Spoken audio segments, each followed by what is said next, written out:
The final keystroke landed at 2:13 a.m., and somewhere beneath Crescent City, a billion-dollar criminal empire realized it had been breached. Chloe Mercer watched the encrypted terminal resolve into clean columns of stolen money, falsified medical manifests, and offshore transfers routed through 17 shell corporations.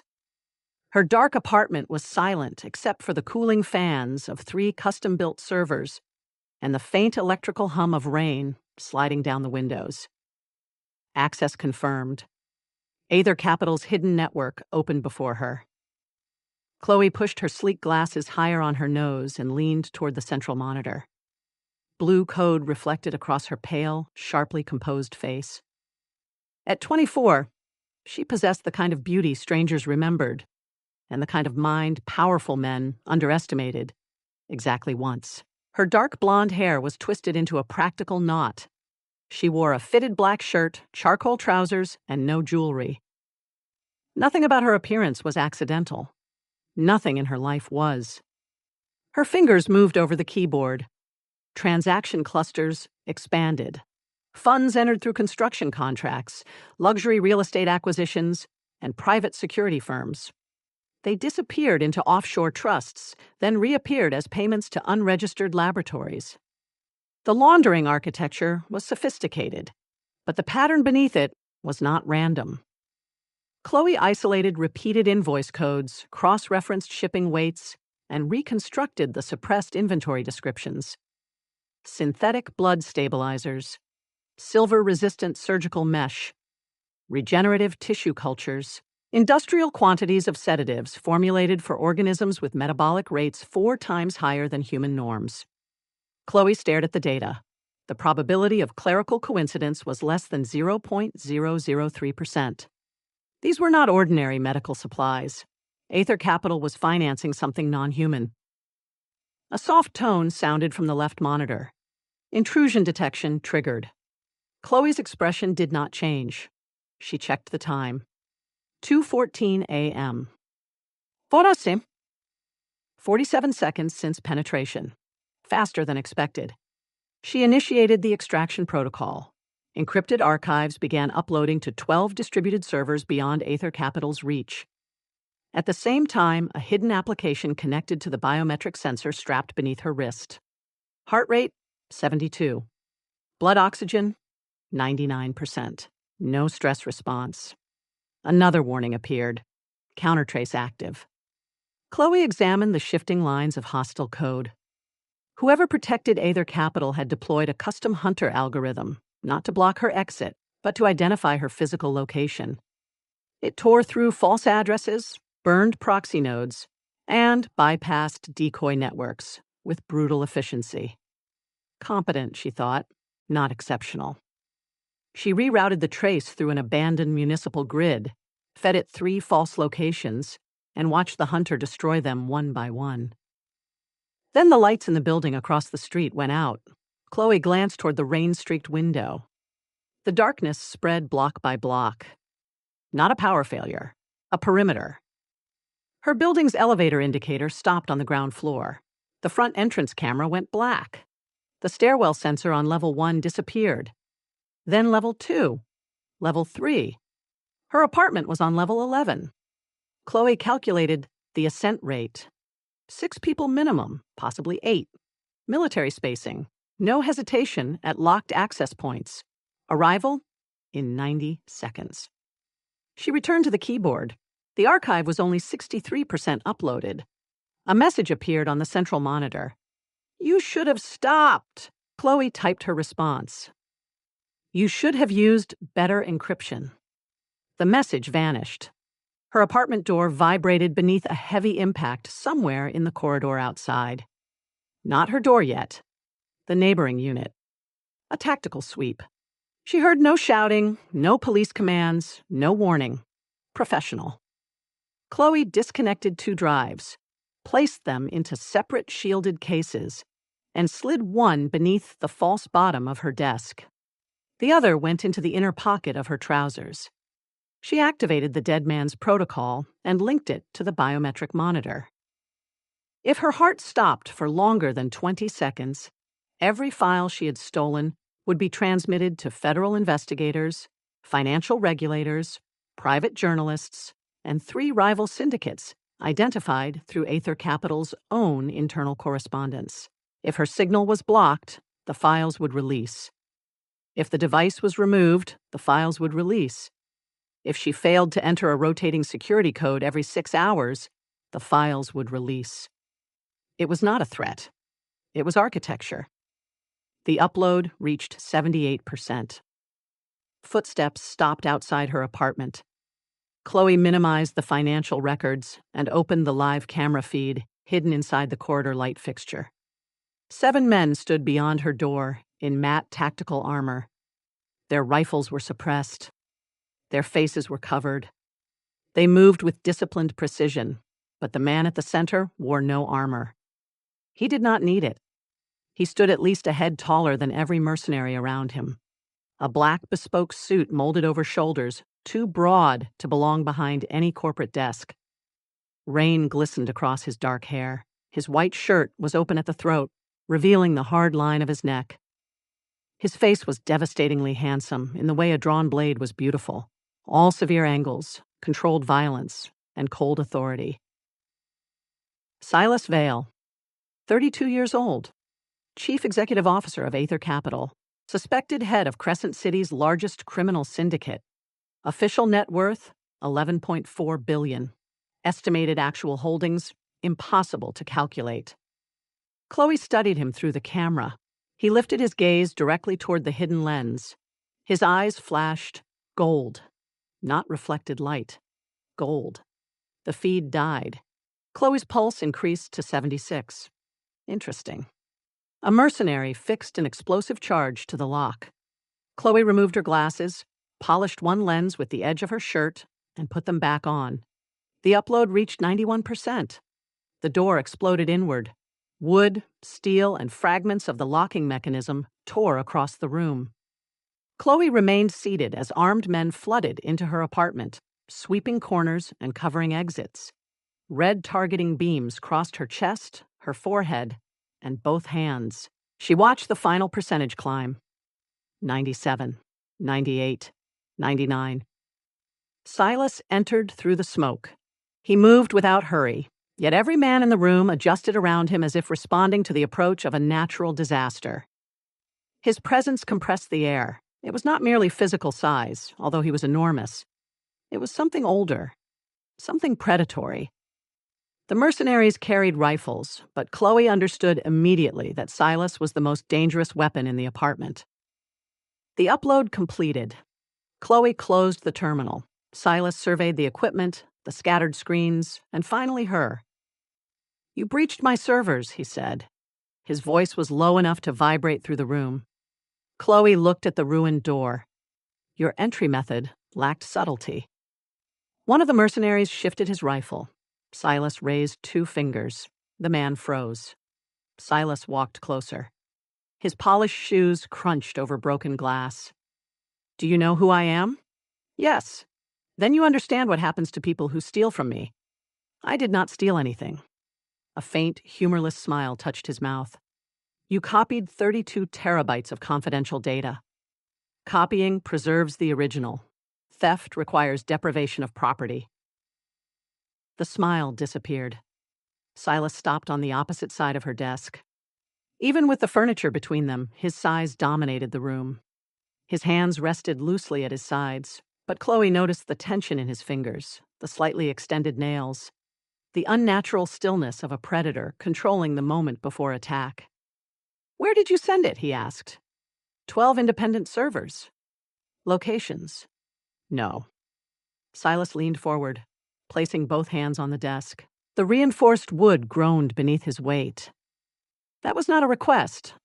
Chloe held his gaze. It was grammatically structured as one. The mercenary nearest the window made a sound that might have been disbelief. Silas looked at her for several seconds. Most people, Chloe assumed, reacted to him emotionally. They saw his height, his strength, his armed men, and the lethal certainty in his eyes. Their bodies flooded with cortisol. Their judgment deteriorated. Chloe preferred measurable variables. Silas could kill her in less than 3 seconds. His men could destroy the apartment in under 2 minutes. Neither outcome would recover his data. Therefore, violence was strategically irrational. "You are either extraordinarily brave," Silas said, "or too arrogant to recognize fear." Fear is a biochemical warning system. It is useful when it improves survival decisions. At present, panic would reduce my cognitive performance without altering your intentions. His gaze sharpened. "And what do you think my intentions are? To kill me, locate the copied files, and erase evidence of Aether Capital's laundering network." The room became silent. Silas's expression did not change, but the mercenaries reacted. 2 glanced toward him. Another tightened his grip on his rifle. Confirmation through involuntary response. Chloe continued. "The pharmaceutical shipments were more difficult to classify. The blood stabilizers and regenerative cultures suggest covert treatment facilities. The silver-resistant surgical materials are statistically significant. I have not yet determined why your organization requires them." Silas straightened. The gold in his eyes became brighter. "You opened the medical ledgers." "Yes." "No human has ever reached those files." "That is demonstrably false." Something moved behind his face. Not surprise alone. Rage. The temperature of the room seemed to drop. Silas stepped around the desk. Every instinct encoded into the human nervous system should have ordered Chloe to retreat. She remained seated, studying his approach as she might study an unstable model. He stopped less than a foot away. Up close, he was more physically overwhelming. 6 feet 5 inches, perhaps 250 pounds, with the dense muscular structure of a combat athlete. His suit had been tailored to make that power appear civilized. It had failed. "Stand," he ordered. "No." His jaw tightened. Chloe lifted her left wrist, revealing the biometric sensor. "If my heart stops, the complete archive is released automatically. If you block the signal, it releases. If you remove the device, it releases. If I fail to authenticate at scheduled intervals, it releases." Silas looked at the sensor. "You are bluffing. The first transmission package contains Aether Capital's internal payment ledger. It is scheduled for release 20 seconds after cardiac termination." He seized her wrist. His hand closed around it with terrifying ease, his fingers nearly encircling the entire joint. Heat poured from his skin. Too much heat.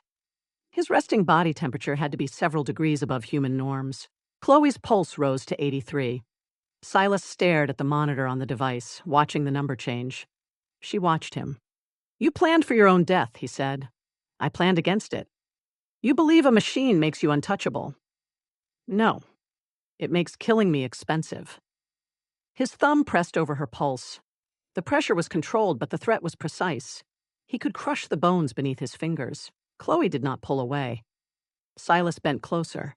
"I can keep you alive while making you regret every line of code you ever wrote. Pain would not alter the protocol. It might alter you. Possibly. The available research on coercive interrogation indicates unreliable results." His mouth curved into a cold, dangerous smirk. "Do you reduce everything to data?" "Everything produces data. Even fear? Yes. Desire? Yes. Death? Yes." Silas released her wrist. Then he reached for her throat. Chloe calculated the movement too late to evade it. His hand closed around the front of her neck, not yet constricting, but firm enough to control her completely. He pulled her upright from the chair. Her feet touched the floor. His face lowered toward hers. The mercenaries looked away with the practiced indifference of men who had witnessed executions before. Chloe's heart rate reached 94. 20 seconds, she reminded him calmly. Silas's eyes burned. His fingers tightened. Then he froze. The change was instantaneous. His nostrils flared. His pupils expanded until the gold became a narrow ring around black. A violent shudder moved through his enormous body. The hand at Chloe's throat loosened, but did not release her. Silas inhaled again. Not like a man, like an animal catching blood on the wind. His gaze dropped to the pulse beneath her jaw. A deep sound rolled from his chest, too low and rough to be human. Every mercenary in the room went rigid. One immediately lowered his rifle. Another took a step backward. Chloe studied Silas's face. His breathing had accelerated. The veins along his neck stood out. His perfect control was fracturing in observable increments. "Your physiological response is abnormal," she said. Silas stared at her. Cold steel, fresh espresso, cedar after rain.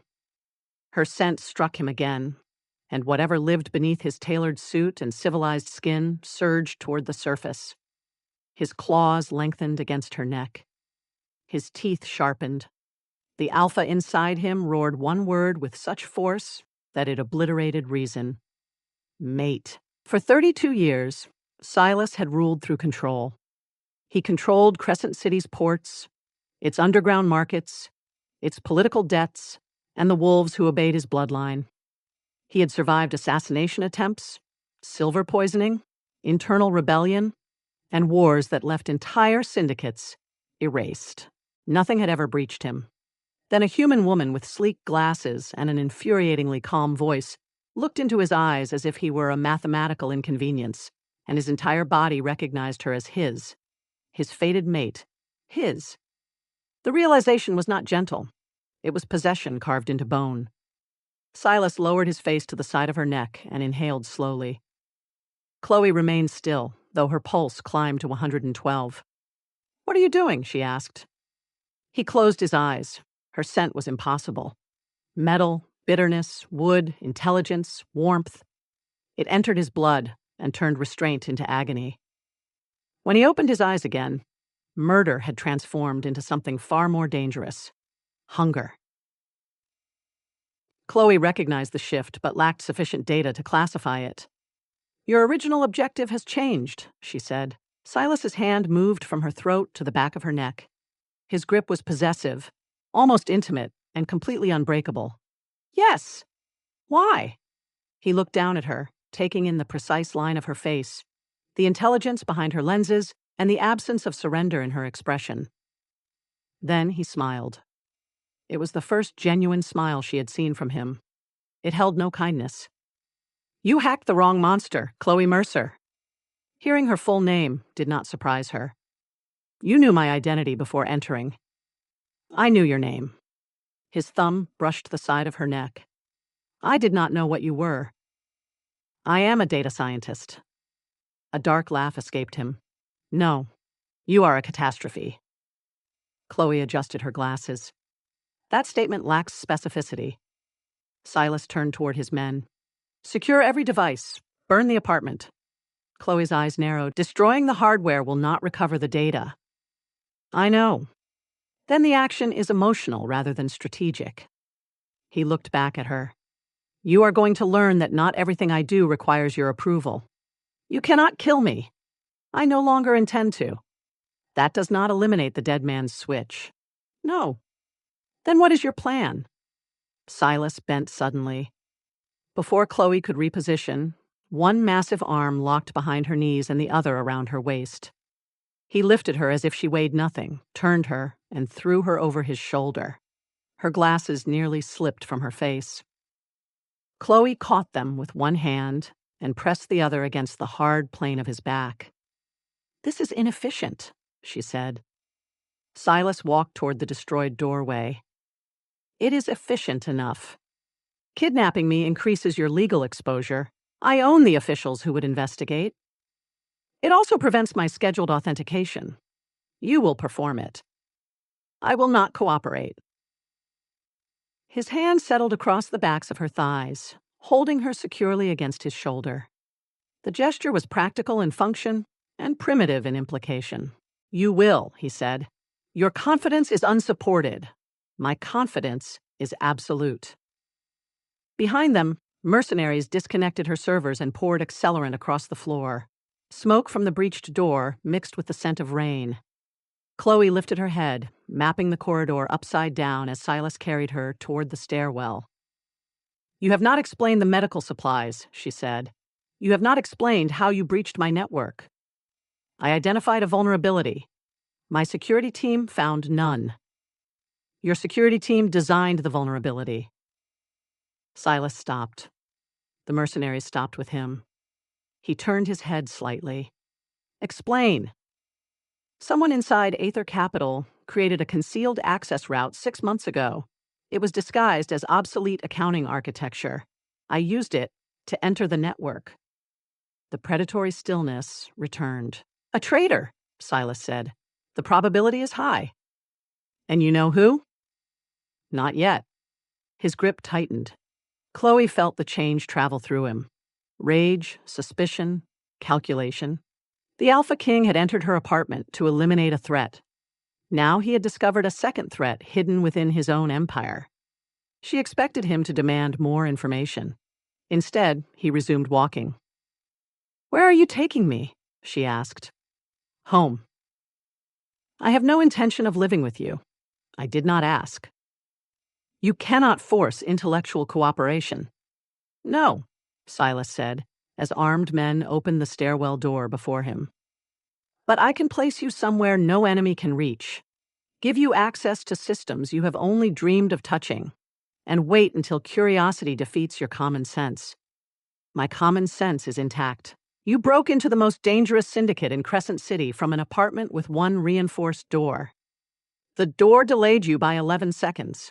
It was supposed to protect you. It protected the upload." Silas descended the stairs, carrying her through a column of mercenaries who lowered their heads as he passed. Far below, black vehicles waited in the rain. Chloe listened to his steady heartbeat beneath the layers of muscle and expensive fabric. It was too slow for a man who had just discovered betrayal inside his organization. Too powerful. Too controlled. Not human.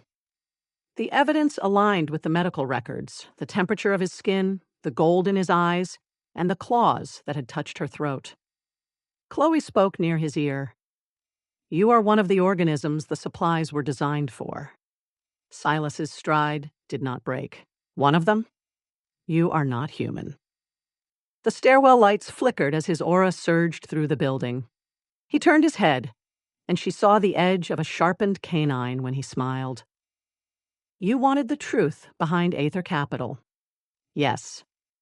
"You wanted to know what owns Crescent City after midnight." "Yes." Silas carried her through the final door and into the storm. Rain struck the pavement. Engines growled. Armed guards formed a corridor toward a waiting armored car. He lowered Chloe from his shoulder but did not release her. One hand locked around her waist, pulling her against a body built for violence. She had to tilt her head back to meet his gaze. Gold burned behind his eyes. "Then consider your research funded," he said. Chloe placed a palm against his chest, measuring the force of his heartbeat. "You are making a serious error." Silas looked down at her hand, then at her mouth. His possessive smile returned. "No, little hacker. I was about to make an error when I entered your apartment." Lightning split the sky above Crescent City. Behind them, flames climbed through Chloe's windows. Silas opened the armored vehicle and guided her toward the darkness inside. "You stole my secrets," he said. "You exposed a traitor in my empire. And now every instinct in my body demands that I keep you." Chloe resisted the pressure of his hand. "My life does not belong to you." Silas leaned close enough that his breath warmed her lips. "Your dead man's switch protects your heart from stopping." His voice dropped into a dark, primal promise. "It does not protect it from becoming mine." Then he lifted her into the vehicle, followed her inside, and sealed the door. As the convoy vanished into the neon storm, Chloe watched her apartment burn through rain-streaked glass and began calculating how to escape the Alpha King. Silas watched her reflection and began calculating how many people he would have to kill to ensure she never did. The armored vehicle carried Chloe deeper into Crescent City while the glow of her burning apartment receded behind sheets of rain. She sat opposite Silas with her wrists free, her posture straight, and her expression composed. 4 armed men occupied the forward compartment. None spoke. None looked directly at her. Their attention remained fixed on the Alpha King, as though his silence were more dangerous than any command. Chloe watched the city move across the dark windows. The convoy passed through 3 security checkpoints, entered a private underground tunnel, and descended beneath a tower, whose upper floors vanished into storm clouds. She counted turns, changes in elevation, and the intervals between electronic gates. Silas noticed. "Planning your escape?" he asked. "Mapping my environment. The distinction is meaningless, only to someone who expects every observation to become a threat." His gold-flecked eyes rested on her. "Every observation you make becomes a threat." The vehicle stopped inside a fortified garage. Silas stepped out first, then extended one hand. Chloe ignored it and exited without assistance. The garage contained armored vehicles, weapons lockers, and enough surveillance equipment to secure a government facility. Men in tailored black uniforms lowered their heads when Silas passed. Several inhaled sharply when Chloe entered their range. Their pupils expanded. Their shoulders tightened. One exposed the edge of a canine before forcing his mouth closed. Chloe cataloged the reactions. "They can smell whatever you smelled," she said. Silas placed a possessive hand at the base of her spine. "Do not test them. I am observing. Observe from beside me. Your employees appear afraid of you. They are alive because they understand fear." A private elevator scanned Silas's eyes, palm, voice, and blood chemistry before opening. Chloe entered with him. The mercenaries remained outside. The doors closed, leaving her alone with a creature who had admitted without hesitation that he owned the city after midnight. The elevator began rising. It accelerated past normal architectural limits. "How many floors?" she asked. "Enough. That is not a measurement. You will survive the uncertainty. Uncertainty is survivable. Poor data management is irritating." Silas turned toward her. The enclosed space amplified his size and the heat radiating from his body. "Your home was destroyed. You were abducted by a criminal syndicate. You discovered that werewolves control a significant portion of the global underground economy. Yet, poor data management irritates you.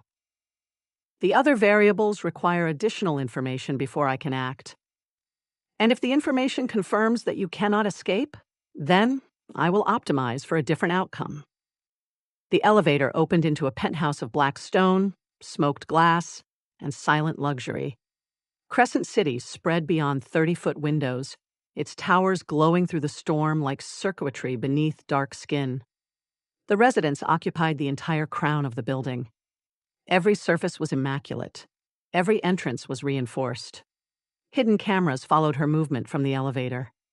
Chloe identified 7 before Silas removed his jacket. "There are 18, he said. I assumed redundancy. "There are also 12 armed guards on this floor, 26 below it, and 4 snipers positioned on neighboring rooftops." "You are describing a fortress." "I am describing your cage." He placed his jacket over the back of a chair. Without it, the powerful shape beneath his white shirt became more obvious. His shoulders stretched the fabric. His forearms were dense with muscle.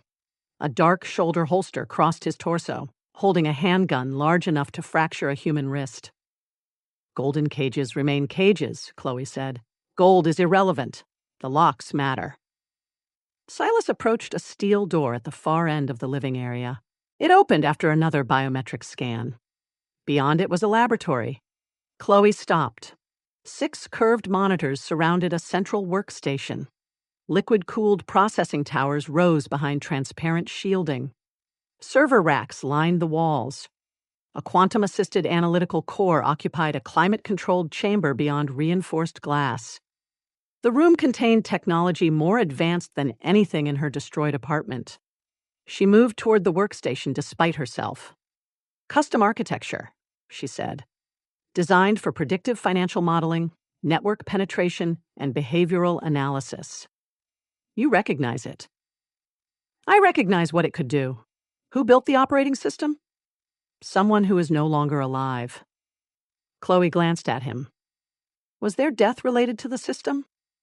Their death was related to disappointing me. That is an inefficient employee retention policy. Silas's mouth curved. Sit. No. The smile vanished. You are going to find the traitor inside my syndicate. You already know there is a traitor. That reduces the problem to identification. His name is Dominic Voss. Chloe examined the central monitor. Then you have identified him. I know he is responsible. I need proof, his network, his allies, and the location of every asset he plans to use against me. Why not interrogate him?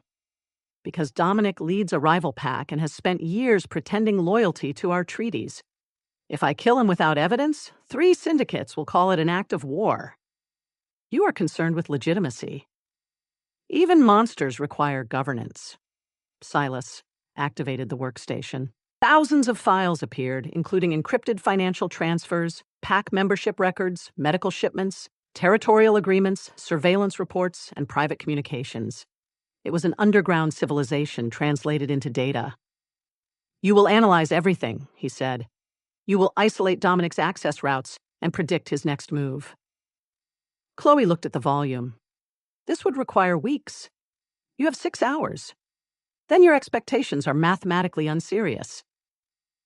Silas stepped behind her.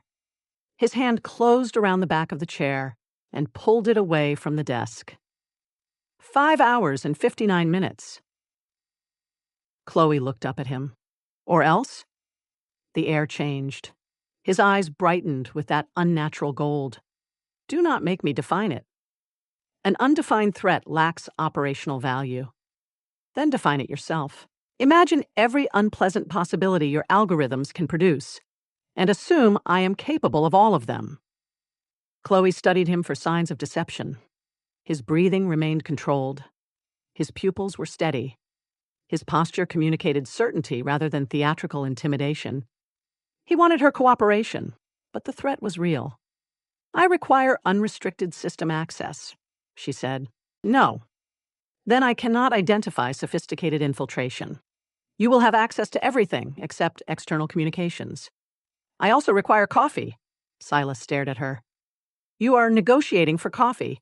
Caffeine improves sustained attention. He touched a control panel. Espresso. Black. Chloe glanced at him. How did you know? His gaze lowered toward her throat. I can smell it in your skin. The answer produced an unfamiliar pause in her reasoning. Silas noticed. His expression darkened with satisfaction. Sit, Chloe. This time she did. The first hour passed in near silence. Chloe built relational maps between shell corporations, pack territories, medical inventories, and security logs. She did not search for evidence of Dominic's betrayal directly. Direct searches produced confirmation bias. Instead, she established normal patterns within the syndicate, then isolated deviations. Silas remained in the laboratory. He made calls in a low, lethal voice, issuing orders about her apartment, her identity, and the men who had designed Aether Capital's compromised architecture. Each conversation ended with someone promising results before dawn. Chloe drank the espresso, delivered by a visibly nervous guard. It was excellent. Your network logs have been sanitized, she said. By Dominic? Possibly. More likely by someone working beneath him. The alterations are too consistent with internal maintenance routines. Silas ended his call. Names. I need more data. You have more data than any outsider has ever seen. Quantity does not guarantee relevance. 5 hours. Repeating the deadline will not improve processing speed. Silas crossed the room. She felt him before he reached her. Heat gathered along her back. The faint scent of rain, dark wood, and something feral displaced the sterile air of the laboratory. Most people become more productive when death is placed near them, he said. Chloe continued typing. Most people perform worse under extreme stress. You are not stressed. Correct. That is beginning to offend me. My nervous system is not designed to protect your ego. A growl vibrated behind her. The sound was low, involuntary, and powerful enough to register through the desk. Chloe paused and examined a live diagnostic window. Your vocalization produced measurable interference in the acoustic sensor. Turn around. I am working. His hand closed over hers on the keyboard. He did not squeeze, but his palm covered her fingers entirely. Turn around! Chloe rotated the chair. Silas stood between her knees. His tie had loosened during his calls. The top buttons of his shirt were open, revealing a hard plane of skin over his chest. His eyes were no longer cold. Hunger moved through them with primitive clarity. Your pulse increases when I approach, he said. Physical proximity alters environmental conditions. Your breathing changes. You occupy a significant percentage of available space. He braced one hand on the desk beside her and leaned down. You can explain every reaction except the one you do not want to understand. Chloe's gaze remained level. You believe a biological mating response has made you obsessed with me. Believe? His other hand settled on the arm of her chair, trapping her between his body and the workstation. My wolf has been tearing at my skin since I caught your scent. That suggests a neuroendocrine disorder. His mouth came closer to hers. It suggests you are mine. Ownership is a legal construct. You have no valid claim. My blood disagrees. Blood does not possess analytical authority. A pulse moved in his jaw. Silas lowered his face to her neck and inhaled. His breath warmed the sensitive skin beneath her ear. Chloe's fingers tightened once against the chair. He noticed. The predator in him surged. Heavy alpha pheromones flooded the room, dark and commanding. They carried chemical signals designed to trigger submission, arousal, and trust within members of his species. Chloe's body was human, but not immune. Warmth spread beneath her skin. Her heartbeat accelerated. Her breathing became shallow. Silas's lips nearly touched the place where her pulse beat fastest. Still only data? He murmured. Chloe lifted one hand and pushed her glasses higher on her nose. Your heart rate has increased by approximately 38%. Your pupils are dilated, your body temperature is elevated, and your hormone levels are producing an intrusive odor that is disrupting my working environment. Silence followed. Silas slowly lifted his head. Intrusive odor. Pheromonal saturation is reducing air quality. You are rejecting me because I am affecting the ventilation. I am requesting that you step back so I can identify the man trying to destroy your empire. For one dangerous second, Chloe thought rational argument had failed. Silas's face became utterly still. His fingers sank into the edge of the desk, and reinforced metal bent beneath them. Then he laughed. It was a dark, astonished sound. You are impossible. Statistically, my existence is established. No woman has ever spoken to me like this. Your personnel selection may be excessively deferential. He straightened but remained close. One day, little hacker, that beautiful mind will fail to explain what happens between us. Then I will revise the model. And when your model says you want me, I will verify the result independently. The gold in his eyes flared. Keep working. He stepped away before instinct overruled restraint. Chloe turned back to the monitors. Her pulse required 11 minutes to return to baseline. She did not record that fact. 3 hours later, the first pattern emerged. Dominic's financial activity appeared clean because he was not transferring money. He was transferring obligations. Medical supplies had been redirected through emergency requests from smaller packs, then repaid through personnel assignments, territorial access, and unregistered weapons. Chloe converted the exchanges into a shadow currency model. A network appeared. At its center were 7 wolves inside Silas's organization. Dominic is purchasing loyalty without funds, she said. Silas came to her side. Show me. These medical shipments were categorized as humanitarian assistance.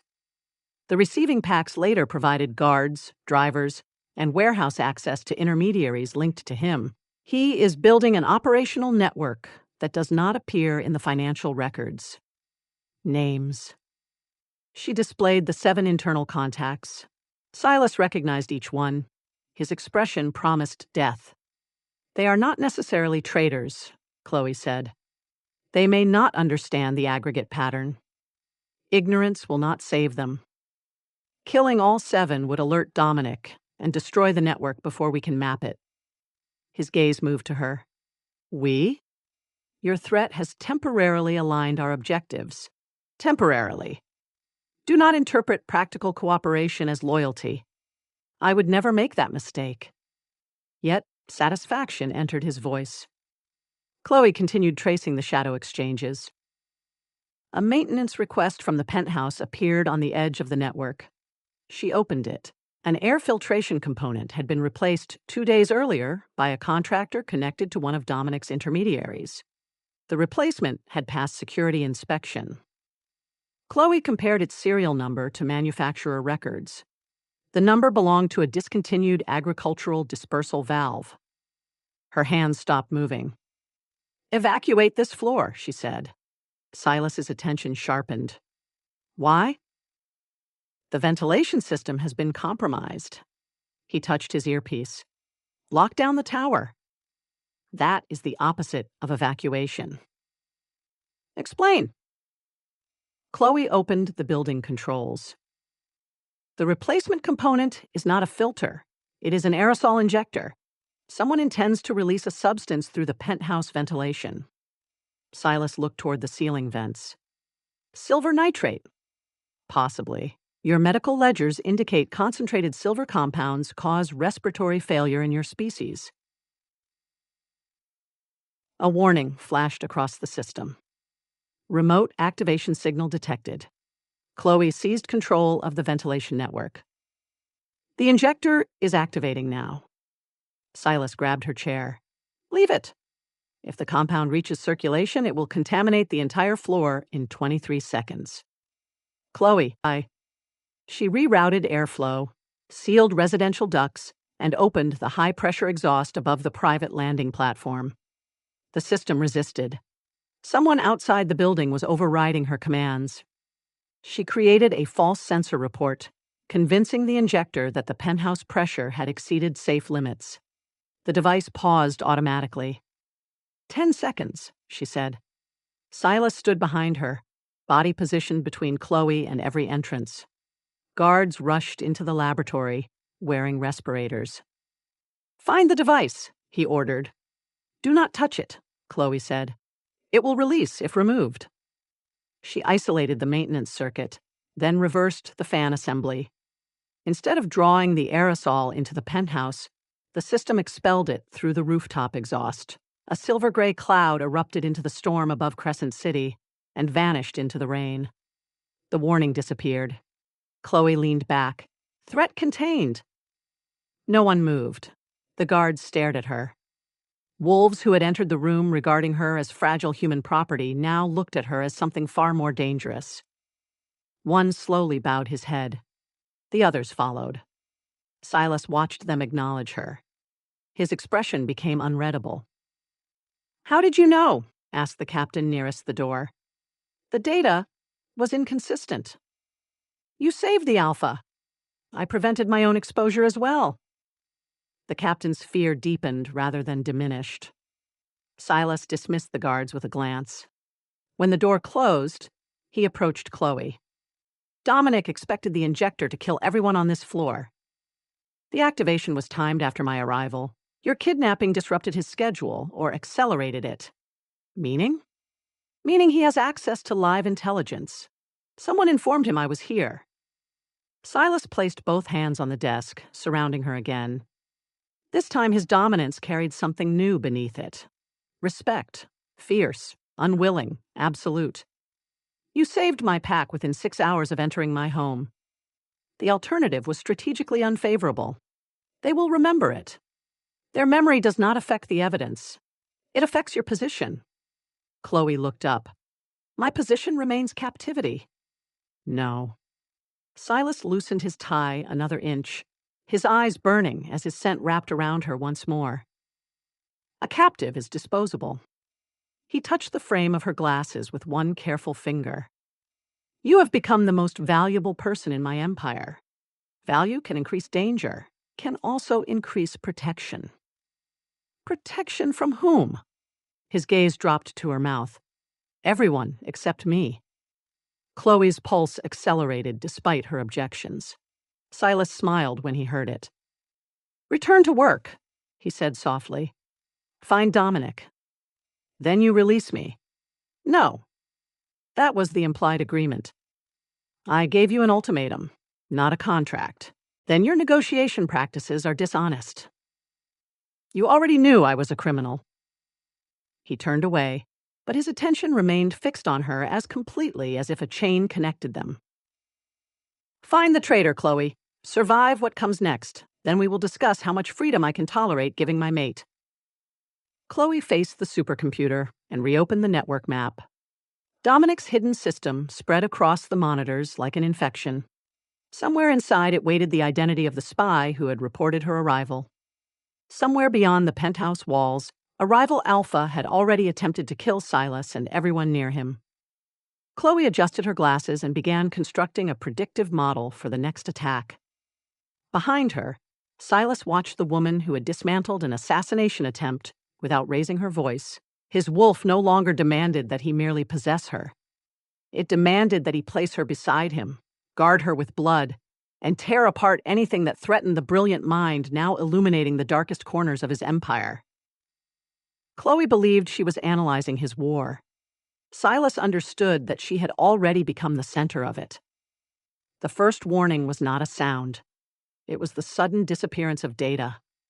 One moment, Dominic's shadow network sprawled across Chloe's monitors in thousands of luminous connections. The next, every line vanished. The curved screens went black. The cooling system inside the analytical core fell silent. Even the low electrical hum beneath the laboratory floor ceased.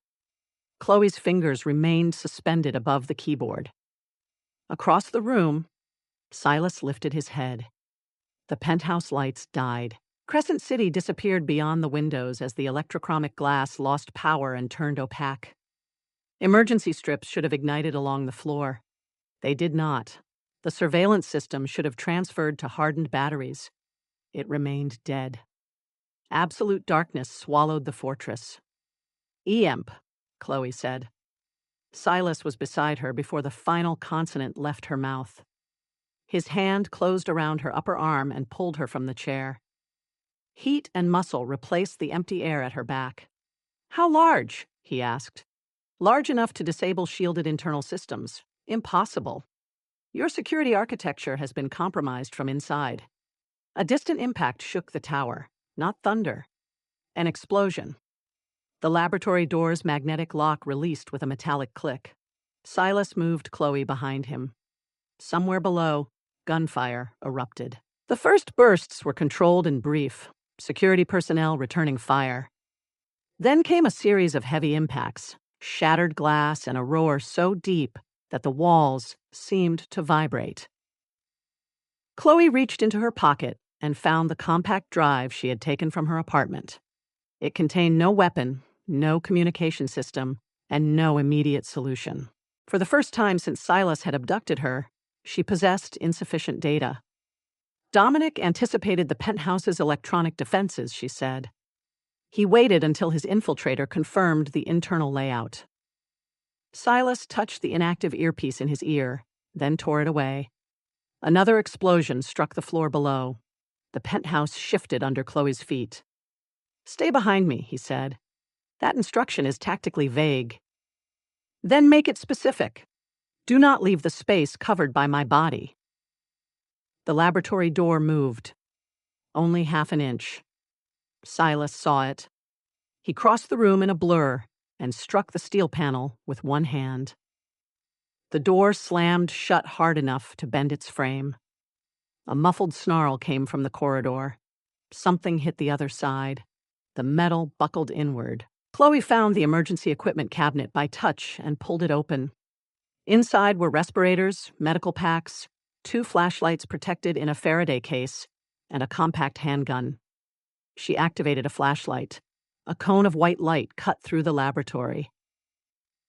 Silas stood before the damaged door, his shirt sleeves rolled to his forearms, his body perfectly still. His eyes reflected gold in the beam. Chloe took the handgun. He glanced back. "Can you use that?" "I understand its mechanics." "That was not my question."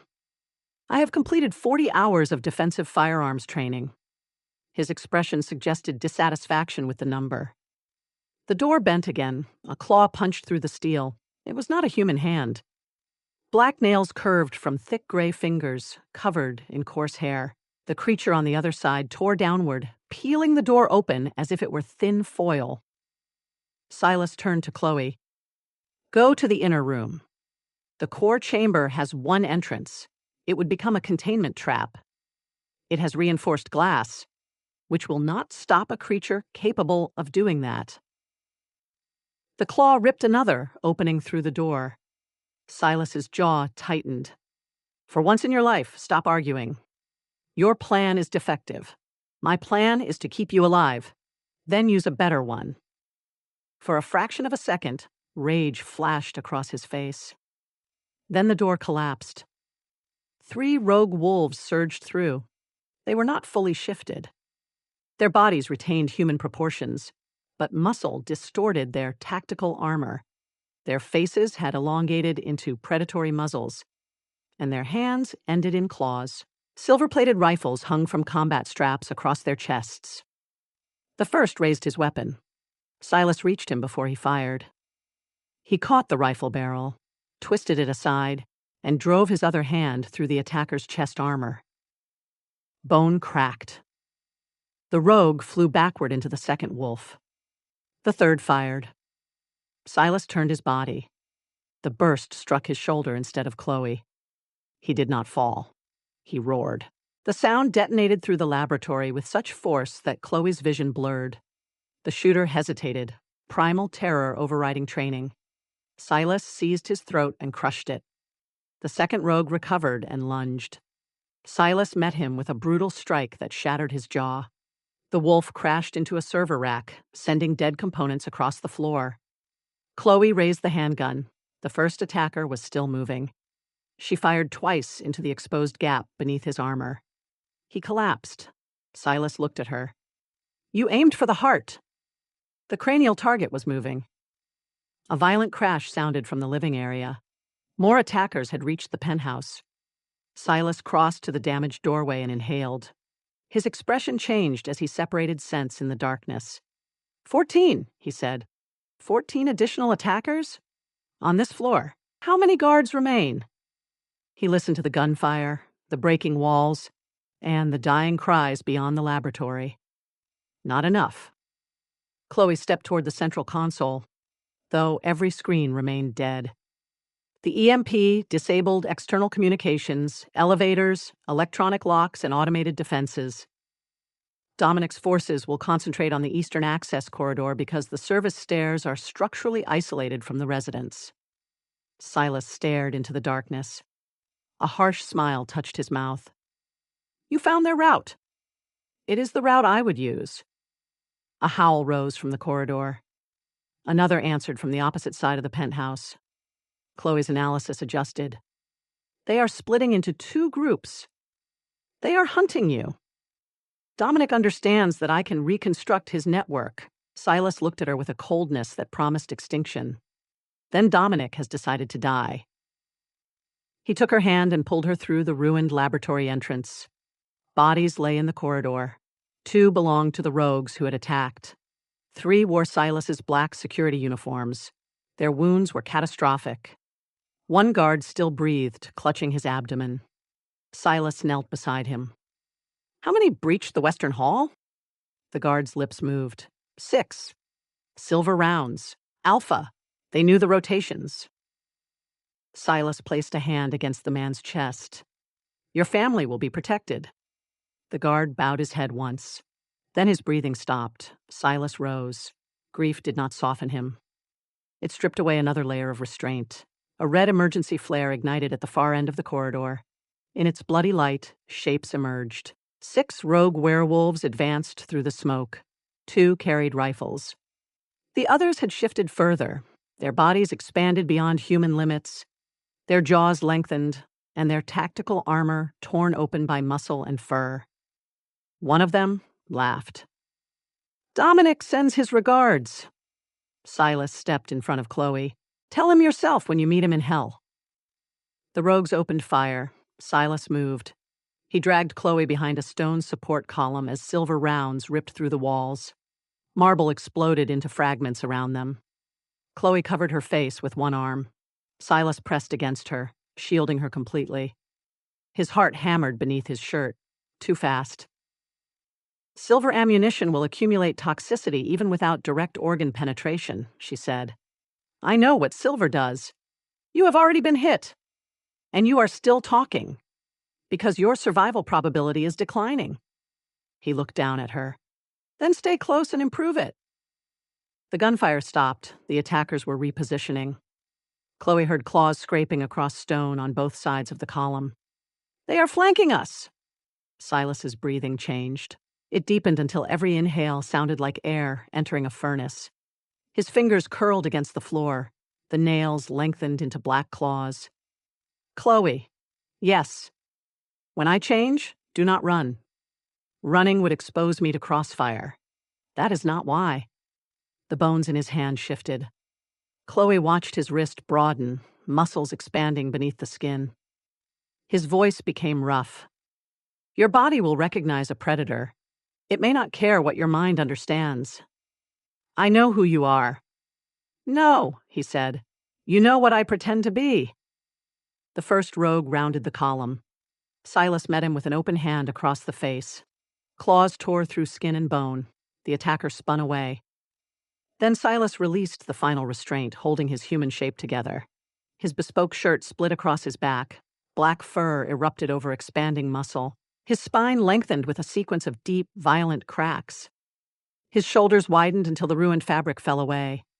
The trousers tore along the seams as his legs reshaped, joints reversing, claws gouging trenches into the stone floor. Chloe stepped backward. Not from fear, she told herself.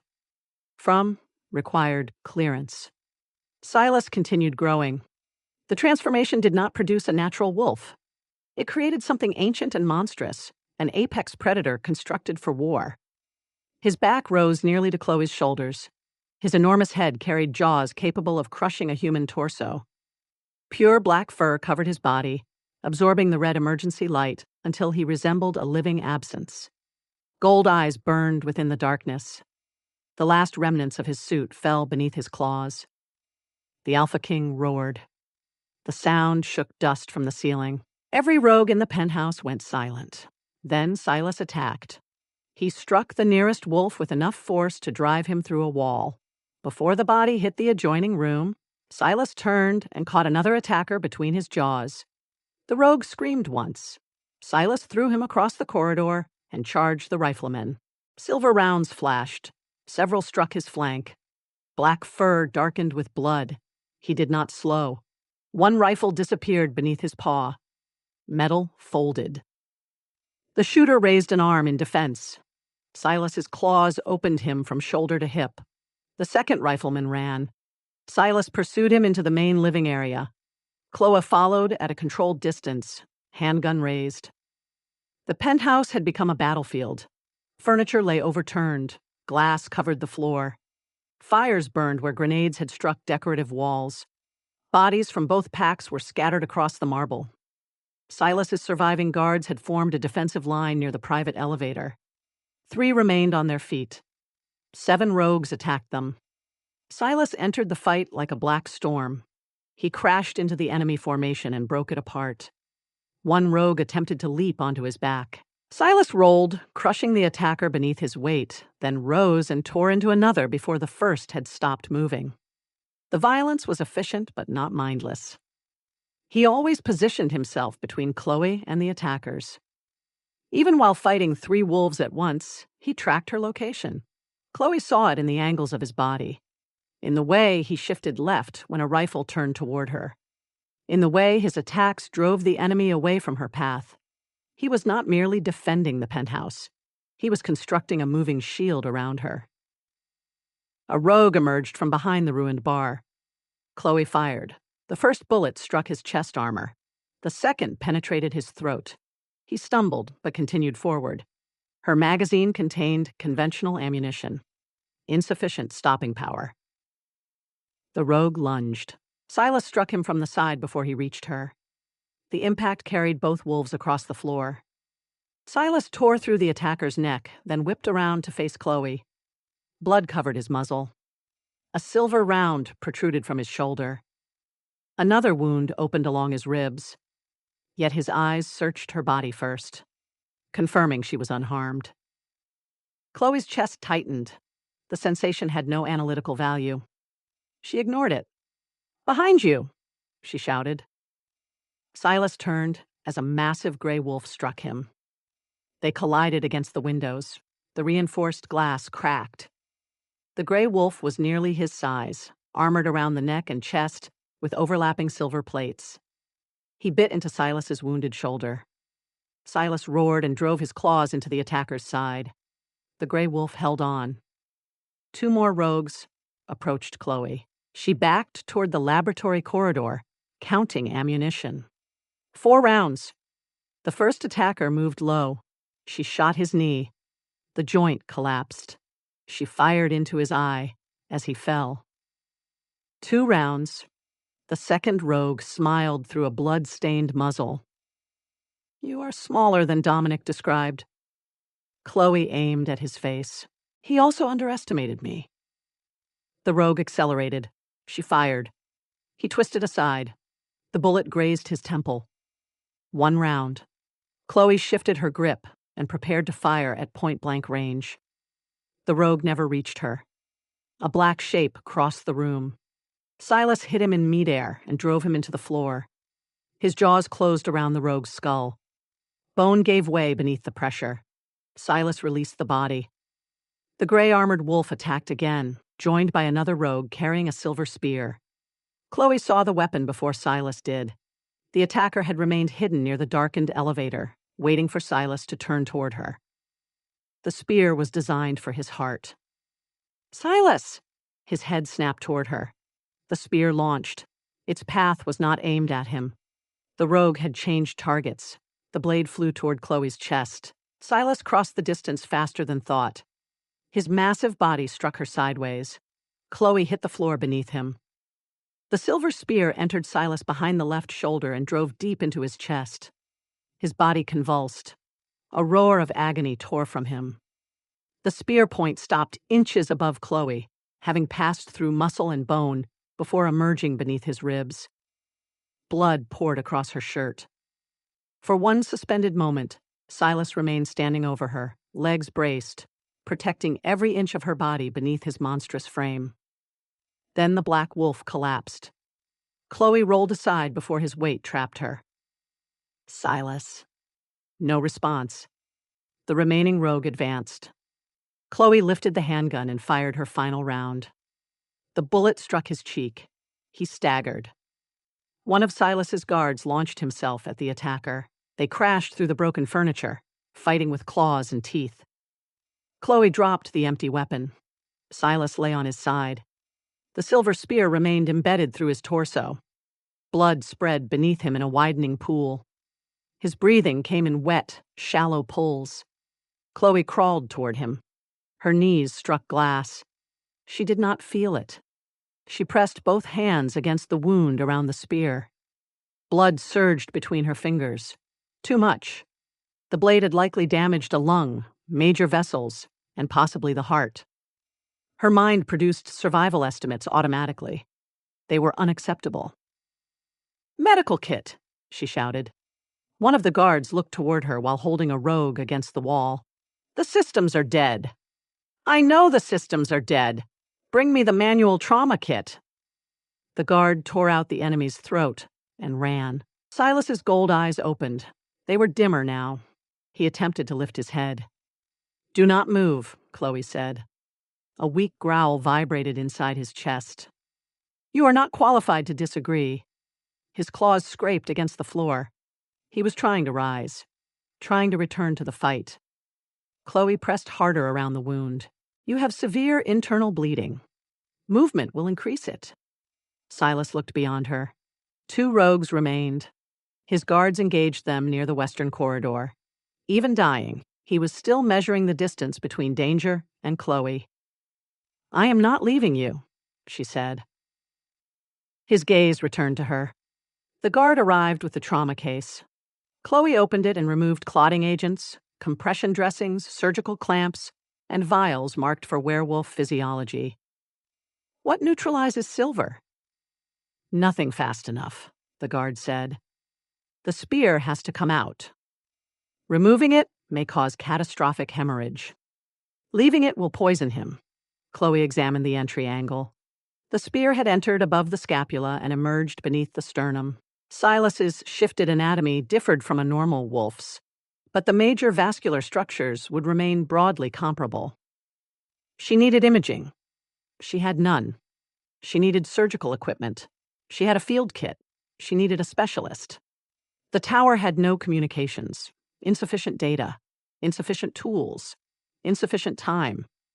Her breathing accelerated. Silas made a low sound. Not a growl. Her name. It emerged distorted through the wolf's throat, but she heard it. Chloe looked into his fading eyes. "You intercepted the spear." His head settled against the floor. "You calculated that your body had a higher probability of survival than mine." He blinked slowly. "That was irrational," she said. Blood continued pouring between her fingers. "You could have moved. You could have killed the attacker. You could have allowed the projectile to follow its original path." Her voice broke on the final word. Chloe stopped. She had never heard that sound from herself. The guard beside her stared. She ignored him.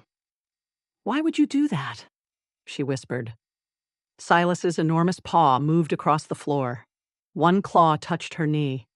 The answer was obvious. He had done it because the concept of surviving without her had become impossible to him.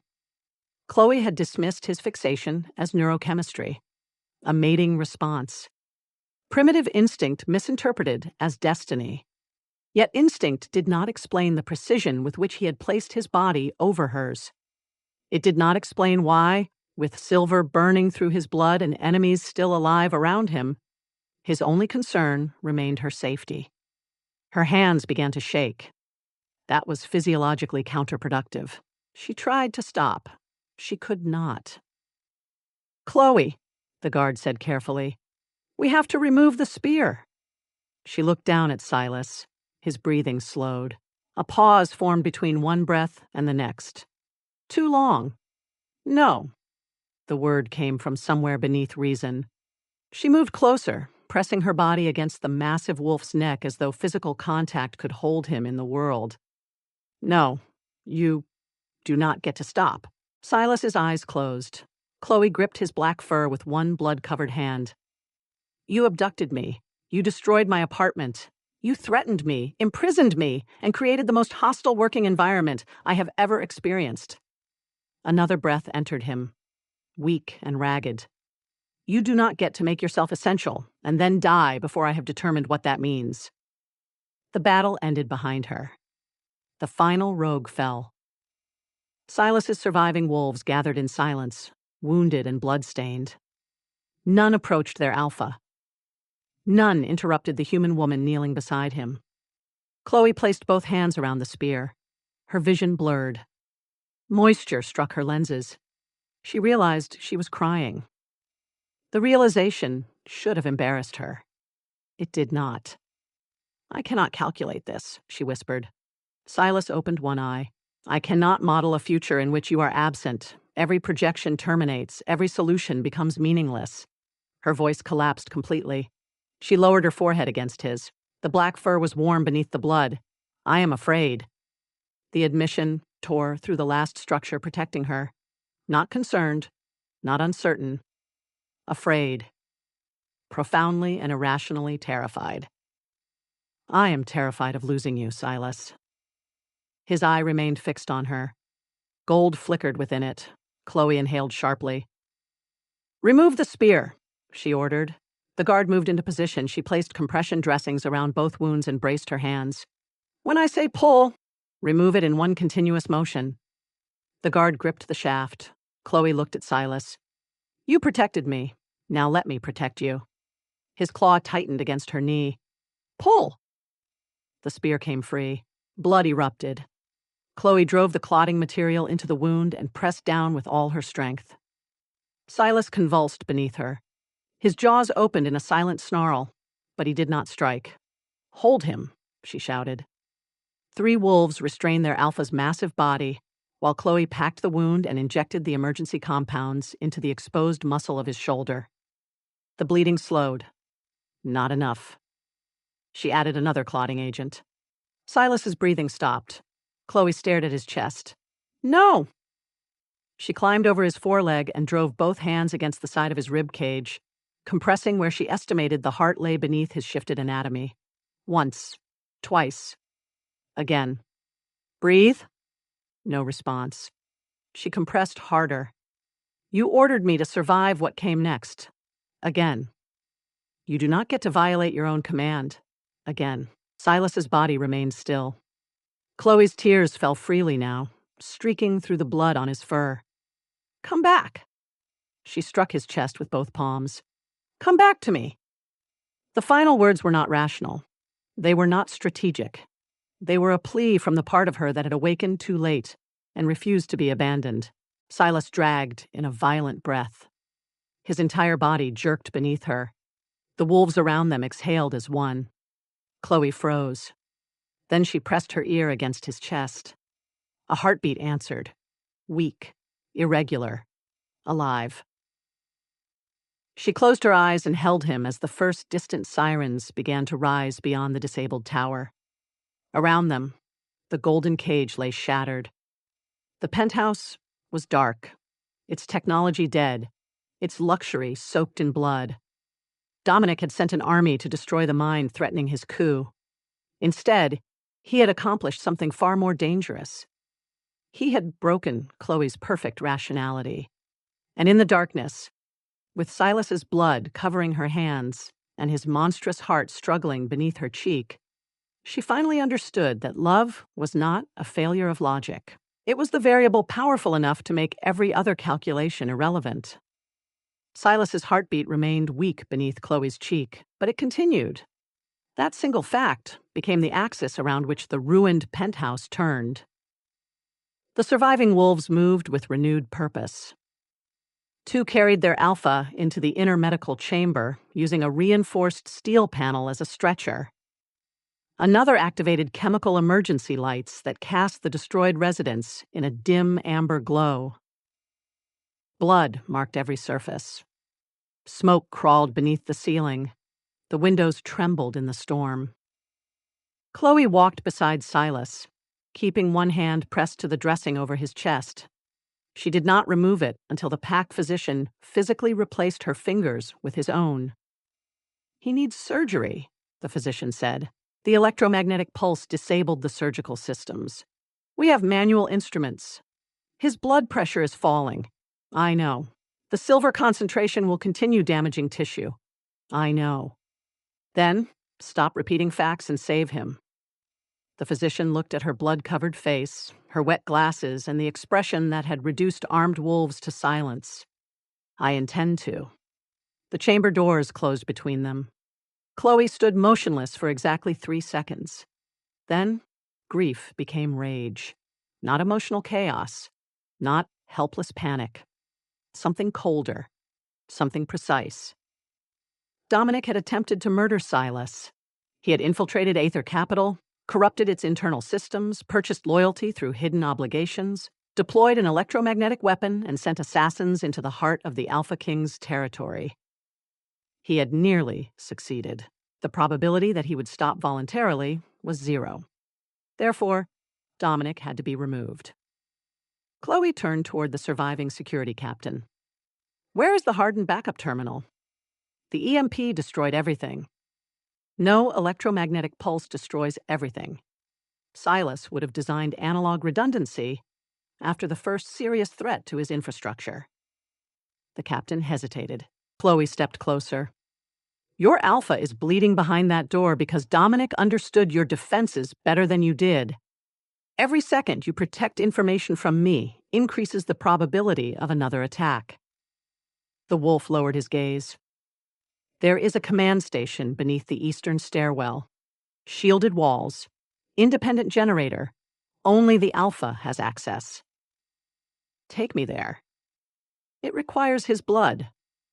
Chloe looked at the red coating her hands. I have his blood. The command station had been hidden behind a mechanical lock embedded in black stone. No electronic scanner marked the entrance.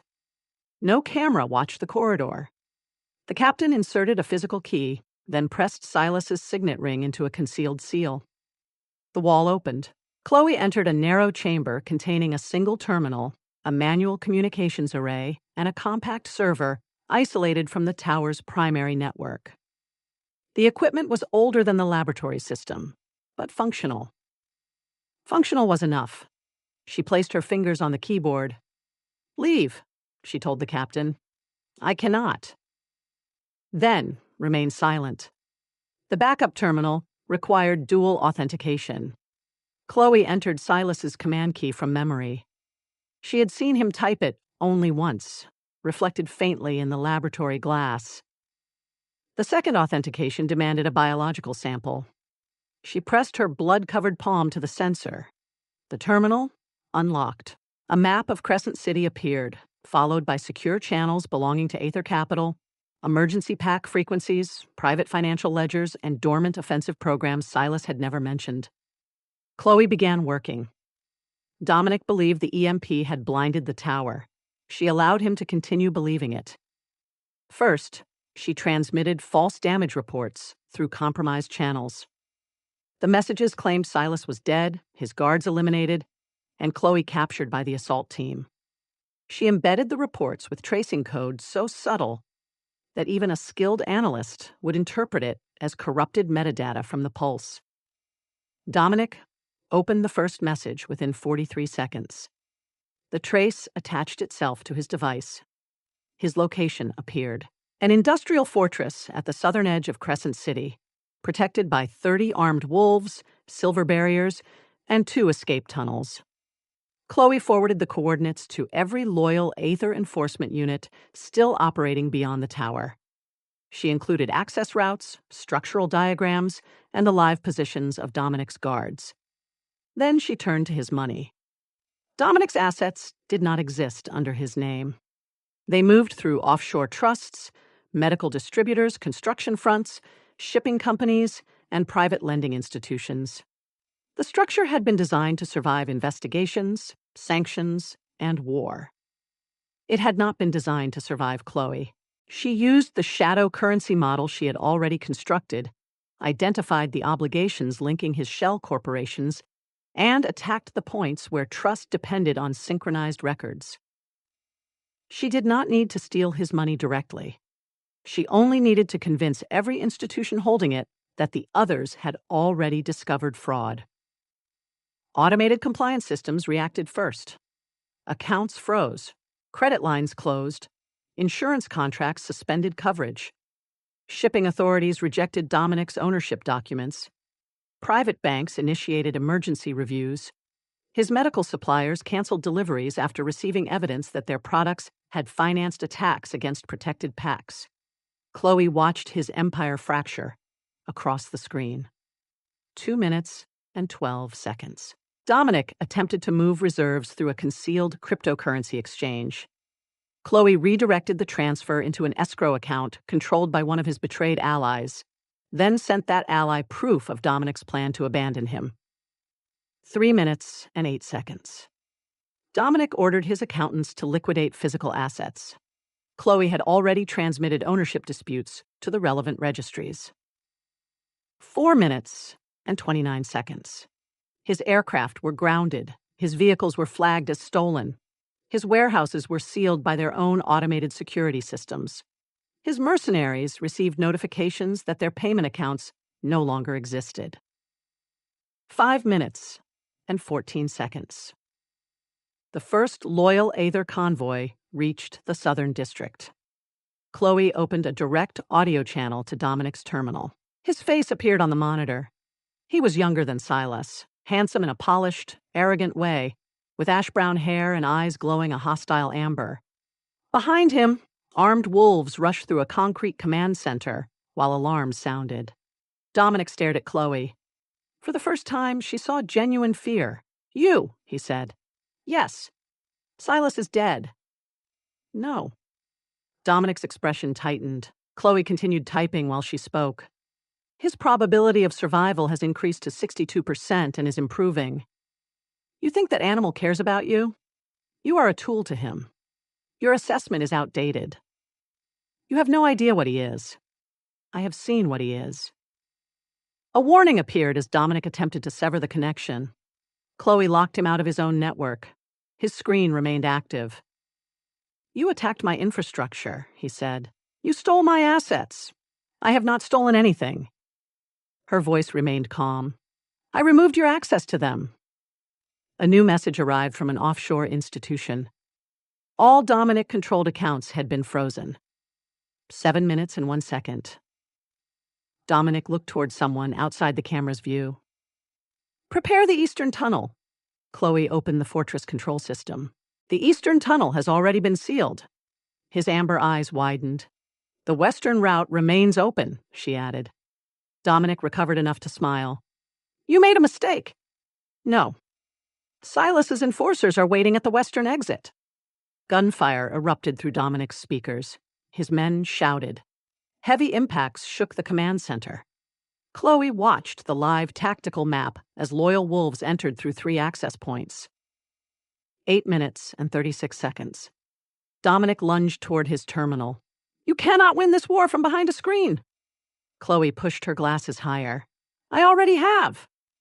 She transmitted his complete financial records, communications, assassination orders, and treaty violations to every syndicate elder in Crescent City.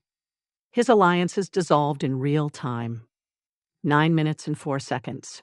Dominic's empire ceased to exist. The door behind him exploded inward. Black-clad Aether enforcers flooded the room. Dominic shifted partially, claws extending as he prepared to fight.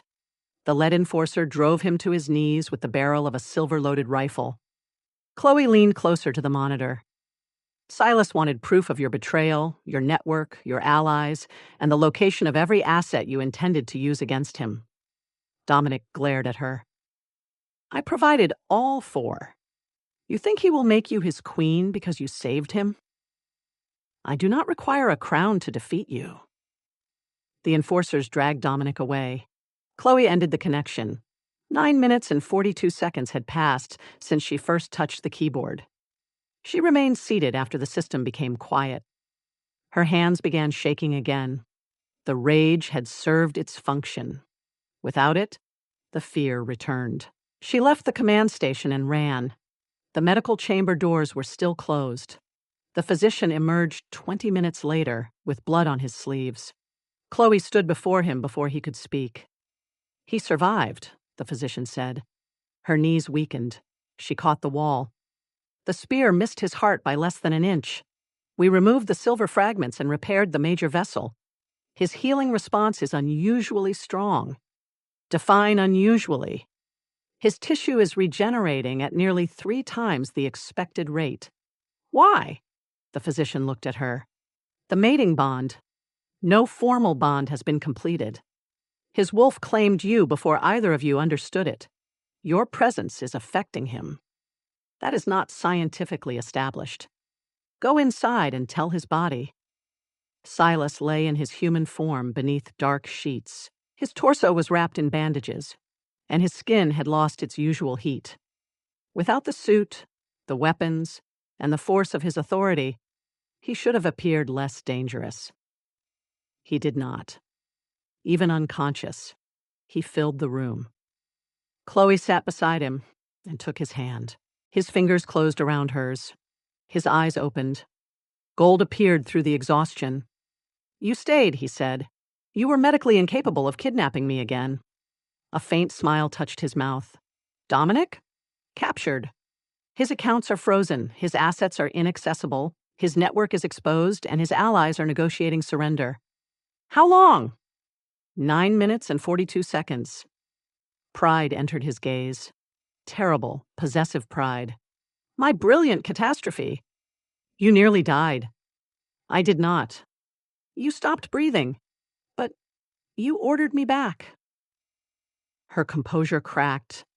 You intercepted a silver spear with your body. It was aimed at you. That does not justify the decision. It does to me. Chloe stood so quickly that the chair moved backward. Your survival matters. Silas watched her. Why? The question silenced her. He released her hand, though the movement clearly hurt. Say it when you can prove it. Chloe looked at the bandages around his chest. She had spent her life trusting only conclusions supported by observable evidence. Love resisted measurement. It produced contradictory behavior, compromised judgment, and made survival secondary to another person's existence. Yet the evidence surrounded her. Silas had placed his body between her and death. She had dismantled an empire because someone had made him bleed. She had felt no triumph when Dominic fell, only relief that Silas might live to see it. Chloe removed her glasses and placed them beside the bed. I cannot prove it using conventional metrics. Silas's gaze darkened. But I can observe its effects, she continued. When you stopped breathing, every future I had considered became unacceptable. When the physician closed those doors, I could not think beyond whether you would open your eyes again. I destroyed Dominic because he hurt you, not because doing so improved my probability of escape. Silas sat up despite the pain. Chloe, my decisions are no longer rational where you are concerned. His eyes burned gold. She moved closer. I am profoundly afraid of losing you. His hand reached her waist. And what does that mean? Chloe placed her palm against his chest. Directly over the heart, she had forced back into motion. It means I love you. Silas pulled her onto the bed. His mouth claimed hers, with months of hunger compressed into a single moment. The kiss was fierce, deep, and unrestrained. But when she touched the bandage beneath his ribs, he immediately slowed. That restraint undid her more completely than his strength. Chloe framed his face in both hands and kissed him again. Silas growled against her lips. You should be resting, she whispered. I healed for this. That is medically irresponsible. You ruined a syndicate in under 10 minutes because I was injured. That was different. How? It required less physical exertion. His laugh became a rough breath as she loosened the collar of the black shirt the physician had placed on him. Silas caught her wrist. Once I claim you, the bond will not be temporary.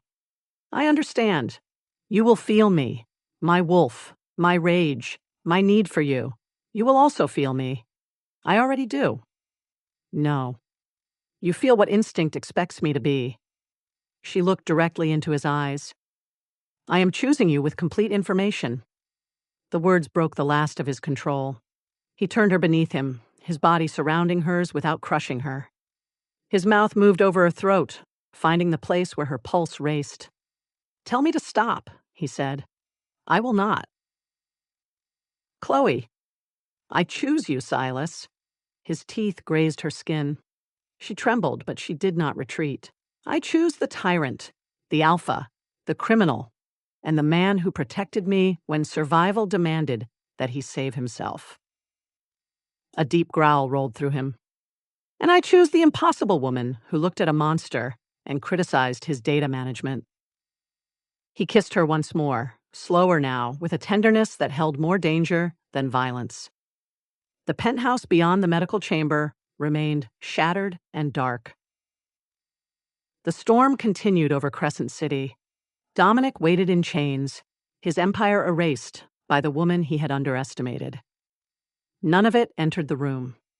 For one night, Silas ceased to be the Alpha King, and Chloe ceased calculating the consequences of surrender. Raw instinct met deliberate choice. His strength never became force. Her surrender never became weakness. Each touch was an answer to the question that had followed them from her burning apartment. His primal devotion merged with her absolute certainty until the bond between them became something neither biology nor mathematics could fully explain. When Silas finally marked the curve of her neck, pain flashed briefly before transforming into heat. Chloe held him closer. The bond opened. She felt his wolf, vast and black, guarding the center of his soul. She felt the loneliness behind his power, the violence he carried so others could sleep without knowing monsters ruled the night, and the consuming fear he had experienced when the spear flew toward her. Silas felt her in return. The beautiful architecture of her mind, the endless patterns, the discipline, the hidden tenderness she had mistaken for a flaw. He saw the moment she had knelt beside his dying body and discovered that logic could not protect her from love. Their hearts synchronized. Silas pressed his forehead to hers. "Mine," he said. Chloe touched the mark at her throat. "Mutual ownership is legally complicated." He laughed against her skin. "Equal, then." "Equal," she agreed. 3 months later, the highest chamber of Aether Tower held every werewolf elder in Crescent City. The penthouse had been rebuilt, but Silas had refused to restore the old throne room exactly as it had been. The single black seat at its center was gone. 2 stood in its place. Silas waited before them in an immaculate bespoke suit. No evidence of the spear remained except a pale scar across his chest. His enforcers lined the walls. Wolves who once bowed only to brute strength now lowered their heads as Chloe entered. She wore a minimalist black dress, sleek glasses, and the expression of a woman who had reviewed every person in the chamber and identified 7 undisclosed financial crimes before breakfast. Dominic's former territories had been absorbed into Aether's network. His accomplices had either surrendered or disappeared. His name had become a warning whispered by ambitious wolves who believed instinct could defeat intelligence. The eldest counselor faced Silas. "The pack recognizes Chloe Mercer as your fated mate." Silas's expression hardened. "That is insufficient." A murmur passed through the elders.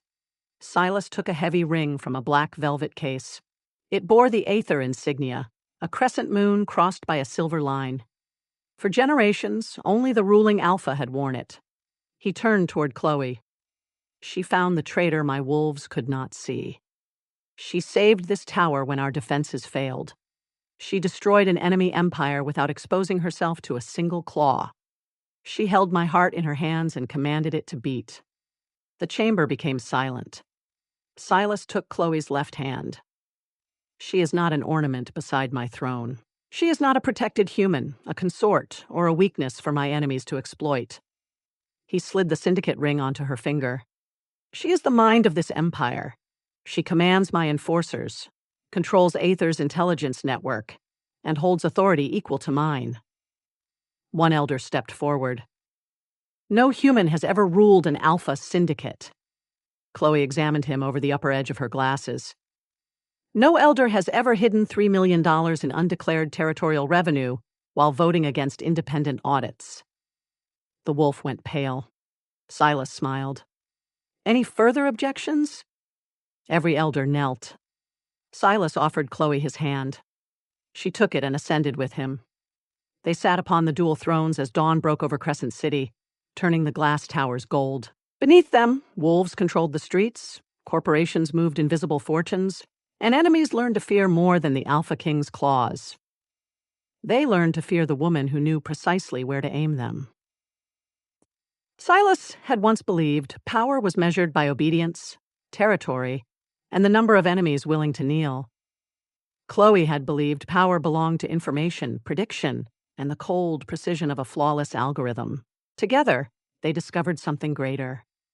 True power was not just about sharp claws and brute force. It was the lethal combination of an untamed beast and the brilliant mind that knew exactly how to unleash him. If you enjoyed this steamy, thrilling, and action-packed urban fantasy audiobook, please hit the like button and subscribe for more epic stories.